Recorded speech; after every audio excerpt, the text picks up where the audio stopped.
बहुत लोग प्रश्न करते हैं कि महाराज अब हम क्या करें, अब तो समाज ऐसा हो गया कि भजन करने वाला जो है वो तो बिल्कुल अलग थलग पड़ जाता है। जो आज की तथाकथित सोसाइटी है, बोले हम लोग तो अब सोसाइटी में मूव ही नहीं कर सकते हैं, हम तो बिल्कुल अलग थलग पड़ गए हैं। और मैं समझता हूं ऐसा होता है, ऐसा है।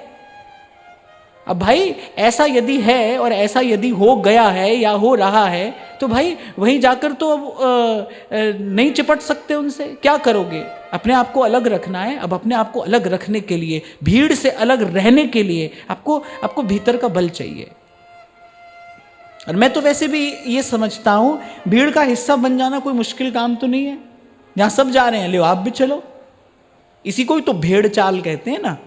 सब जा रहे हैं आप भी चलो। देखो कितना बड़ा ये आश्चर्य है, हम अपनी आंख से देख रहे हैं। एक समय ऐसा था जब मदिरा पीने वाले व्यक्ति को यहां वहां छुपना पड़ता था।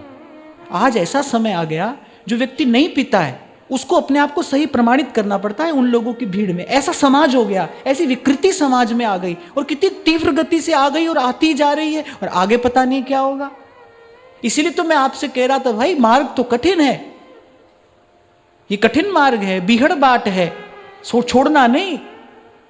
इस सत्य के, इस भजन के, इस भक्ति के मार्ग पर चलने के लिए जो उत्साह, धीरज और निश्चय चाहिए मिलेगा कहां से? सत्संग से ही तो मिलेगा, संत से ही तो मिलेगा।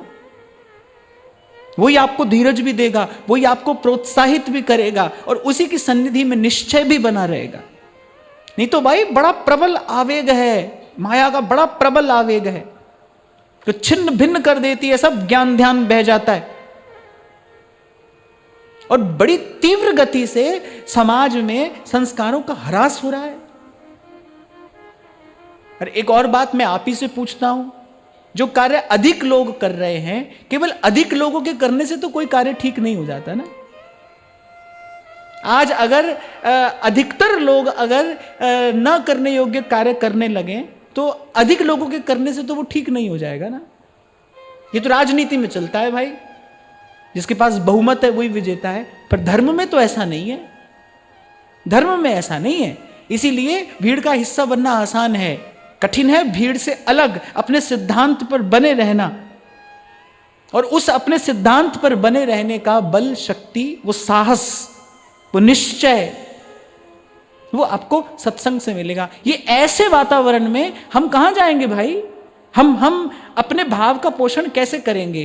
एक ही विधि है कि गुरु चरणों से लगे रहना, सत्संग में बने रहना। नहीं तो हमारे भाव को पोषण मिलेगा कहां से? कहां से आहार मिलेगा भजन करने का? वो बल शक्ति कहां से आएगी? तो दुष्ट परिहरो दूर भजत भज श्री हरि राधा। कह रहे इनको दूर कैसे रखोगे? भजत भज श्री हरि राधा, भजन से ही इनको दूर रखा जा सकता है।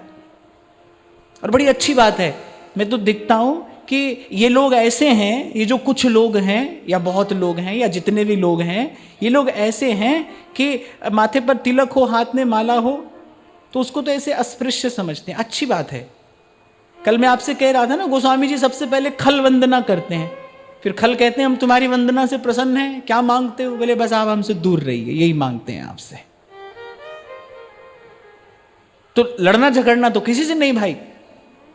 ये तो मैं आपसे बार बार कहता आया हूं कि इस गुत्थी को उलझाना नहीं, मन किसी से उलझाना नहीं, लड़ना झगड़ना किसी से नहीं। बुद्धि से, विवेक से अपना कार्य साध लेना। अपना कार्य साधने वाला ही बुद्धिमान है। अपना कार्य बनाते चलना, मन ही मन एक दूरी बनाकर चलना। मन को उस पाले में उछलने मत देना।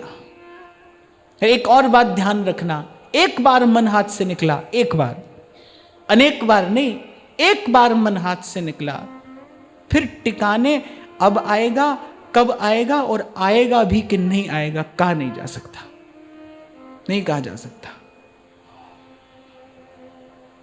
जहां तक हो सके वहां तक तो यही प्रयास करना, सत्संग में बने रहना और सत्संग की कृपा से दुष्ट परिहरो दूर भजत भज श्री हरि राधा, भजत भज श्री हरि राधा।